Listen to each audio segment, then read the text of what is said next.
নমস্কার, সুভদ্রা রান্নাঘরে আমার সকল দর্শক বন্ধুকে জানাই স্বাগত। আমি শিউলি। আজকে আমি আবার একটা নতুন রেসিপি নিয়ে এসেছি। আজকে তোমাদের আমি বানিয়ে দেখাবো মাছের চপ। তো আমি 2 পিস মাছ নিয়ে নিয়েছি। এখানে মাছ 2 পিস ভেজে নিয়েছি। ভাজা মাছকে এবার আমি এগুলো কাঁটা ছাড়িয়ে রেডি করে নেব।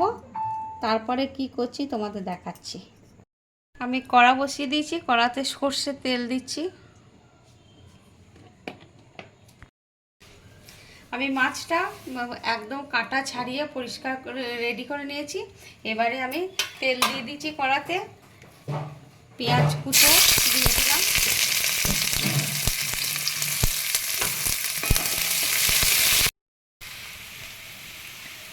রসুন কুচো দিয়ে দিচ্ছি, একদম কিমা করা রসুন, আর একটু আদা কিমা দিয়ে দিলাম।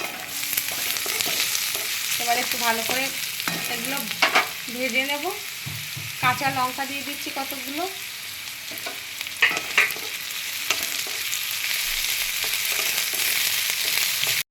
দিয়ে দিচ্ছি। এতে কোনো বাটা মশলা দিচ্ছি না, সব কুচো মশলা দিলাম, যেহেতু এটা মাছের চপ হবে। একটু হলুদ গুঁড়ো দিলাম, একটু কাশ্মীরি রেড চিলি পাউডার দিচ্ছি কালারের জন্য, একটু গরম মশলা গুঁড়ো দিয়ে দিচ্ছি। এবার একটু ভালো করে নেড়ে নেব, কষিয়ে নেব এটা। একটু আমি আলু সিদ্ধ করে রেখেছিলাম, আলুটা একটু ভেঙে দিয়ে দিলাম, আর একটু স্বাদ মতো লবণ দিয়ে দিলাম। আমি একটু গোলমরিচের গুঁড়ো দিয়ে দিলাম, চিনি দেওয়া হয়নি, এক চিমটে চিনি দিয়ে দিলাম। থেকে ধনেপাতা কুচিটা দিয়ে দিলাম। আমার পুরটা একদম রেডি হয়ে গেছে, একদম শুকনো হয়ে গেছে, কড়া থেকে তলা দেখা যাচ্ছে না, দেখো একদম শুকনো শুকনো হয়ে গেছে। এবার আমি এটাকে একটা পাত্রে তুলে কিছুক্ষণ ঠান্ডা করে নিয়ে তারপরে আমি এগুলো গড়বো, তোমাদের তারপর দেখাচ্ছি। আমার মাছের পুরটা রেডি হয়ে গেছে, আমি গড়া শুরু করে দিয়েছি একটা একটা করে, কারণ এগুলো একটা একটা করে বানাতে একটু টাইম লাগবে বলে। এই যে 3টে বানিয়েছি, আর এই যে তোমাদের দেখাচ্ছি আমি কিভাবে বানাচ্ছি। তোমাদের মনের মতো যার যেরকম ইচ্ছা সে সেরকমই শেপ দিতে পারো, তাতে কোনো অসুবিধে নেই।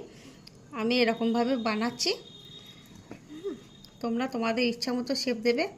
তবে এটা খেতে অসম্ভব সুন্দর হয়, আর তেমন কিছু উপকরণ লাগে না, সবই কুচো জিনিস, বাটাবাটি কোনো ব্যাপার নেই, খুব সহজভাবেই হয়ে যাবে, আর খেতে খুব ভালো লাগবে সন্ধেবেলায় চা কফির সাথে।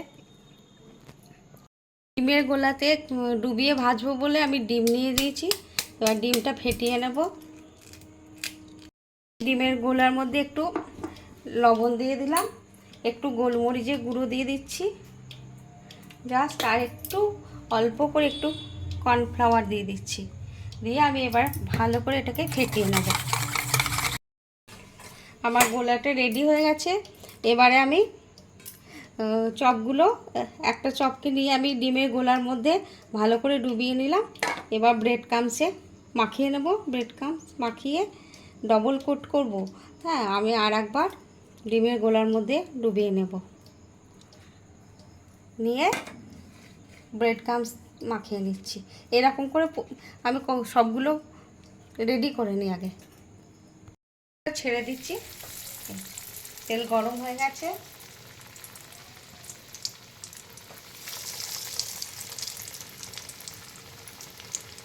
আর একটা দিচ্ছি। এবার আমি এগুলোকে আস্তে আস্তে লো টু মিডিয়াম আছে আস্তে আস্তে আমি এগুলোকে ভাজবো। আমার এগুলো ভাজা হয়ে গেছে, দেখো খুব সুন্দর কালার হয়েছে, ব্রাউন ব্রাউন কালার হয়ে গেছে। এবার আমি এগুলোকে একটা একটা করে তুলে নিচ্ছি।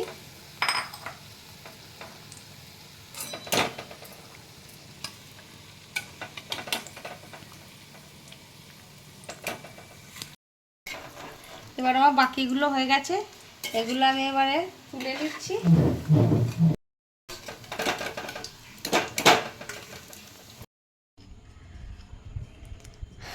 আমার মাছের চপ রেডি এবং সার্ভ করে দিয়েছি। ওপর থেকে একটু বিট লবণ ছড়িয়ে দিলাম। তোমরা এইভাবে বানাবে, বানিয়ে খাবে, খেয়ে আমাকে অবশ্যই কমেন্ট করে জানাবে কেমন লাগলো তোমাদের।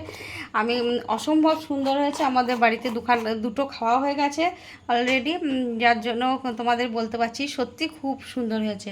যাই হোক, তোমরা সবাই ভালো থাকবে, সুস্থ থাকবে। তোমাদেরকে সকলকে অসংখ্য ধন্যবাদ, নমস্কার, অনেক অনেক ভালোবাসা।